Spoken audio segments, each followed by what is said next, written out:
happen to help us see the resurrected Lord. If I'm going to see the resurrected Lord in my daily life, number 3, on your outline, I need a relationship for my soul.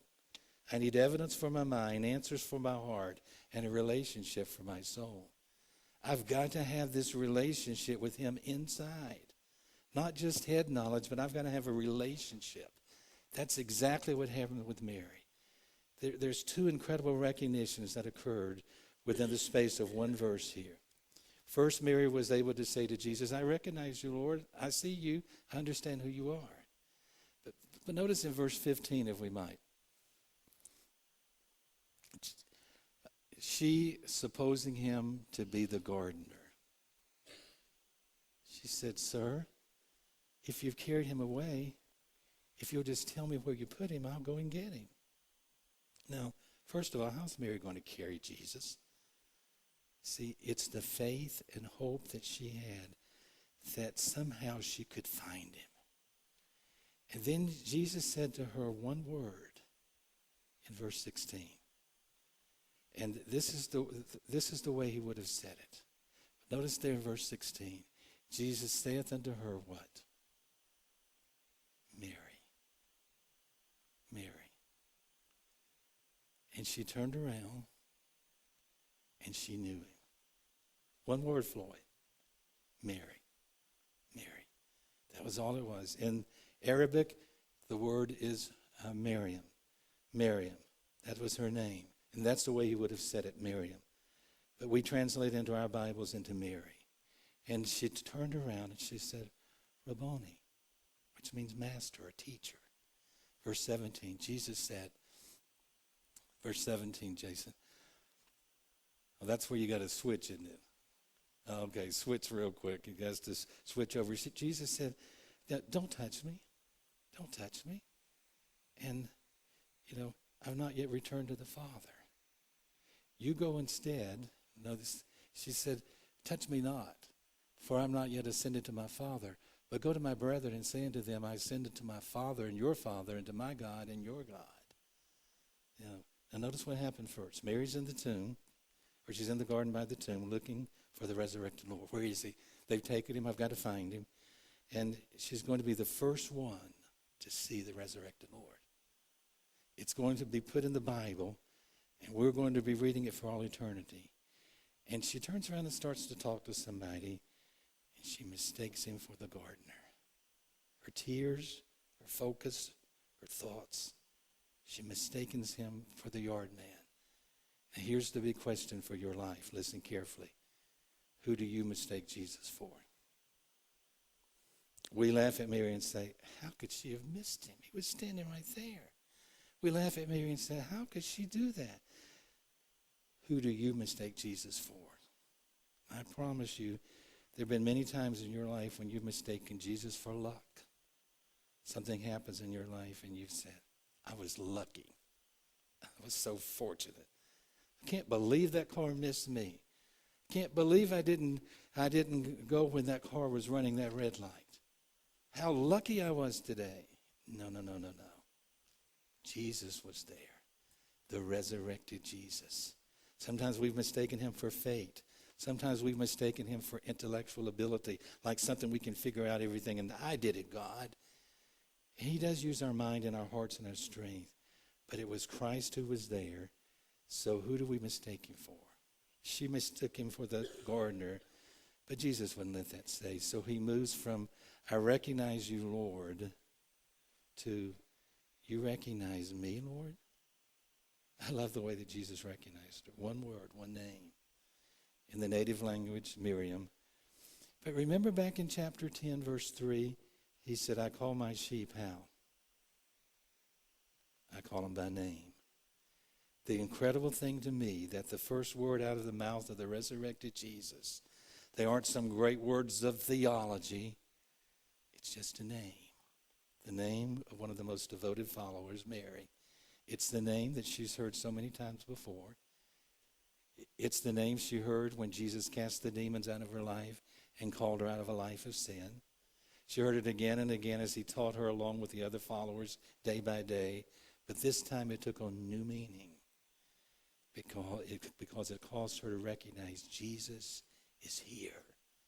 The resurrection moves from being an historical event to being a very personal event when we hear Jesus speak our name.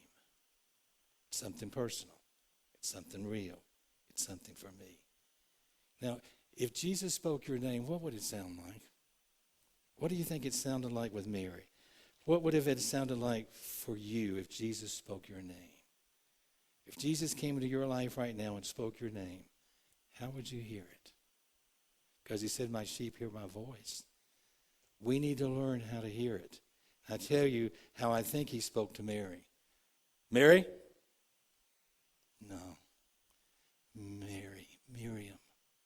Tenderness, compassion, concern, power, all rolled up into one. That's how he did it. It's a tone that's filled with hope for you of what God can do in your life. And he speaks it with a tone that knows everything you've done that's wrong. And he also knows everything you can do for God that's right. It's a forgiving tone, compassion. That's how I hear him speak in our name. Now let me ask you, have you heard it? Have you heard Jesus speak in your name? This week, have you heard Jesus speak your name? I've never heard him speak my name audibly, but that's not the key. Even you have once or twice, that's not going to be the common experience.